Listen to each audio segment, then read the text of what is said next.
उसका नाम चंद्रावती था।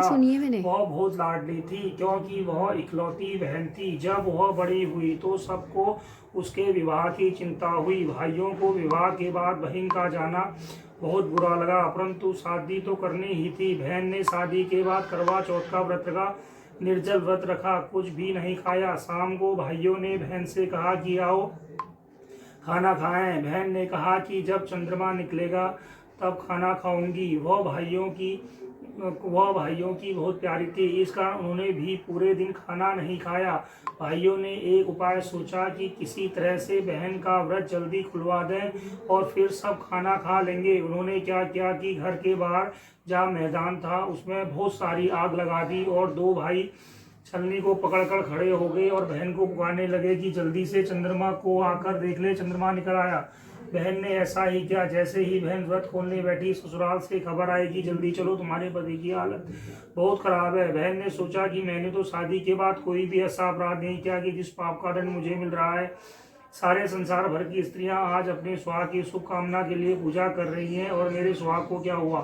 क्या कारण है कि मेरे पति इतना सख्त बीमार हो गया और बनने को है? उसने पंडित से पूछा कि पति की बीमारी का क्या कारण है।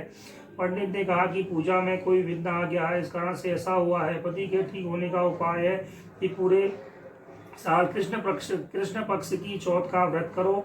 और उसने ऐसा ही किया। उसके पति को कांटे वाली बीमारी थी। चंद्रावती पूरे 1 वर्ष तक कांटे निकालती रही। अब आंखों पर कांटे रह गए तो करवा चौथ का व्रत आया। वह अपनी नौकरानी से कहकर कि तू इनका ध्यान रखना, मैं करवा चौथ का सामान लेकर आती हूँ। नौकरानी के मन में लालच आ गया, उसने आंखों के कांटे निकाल लिए। चंद्रावती के पति ने नौकरानी से पूछा कि उसकी पत्नी कहाँ है। नौकरानी ने कहा कि कहीं घूमने फिरने गई होगी। चंद्रावती के पति ने समझा कि इसी औरत ने मेरी 1 वर्ष तक सेवा की है, अब यही मेरी स्त्री होगी, और उसे अपनी रानी बनाने का वचन दे दिया।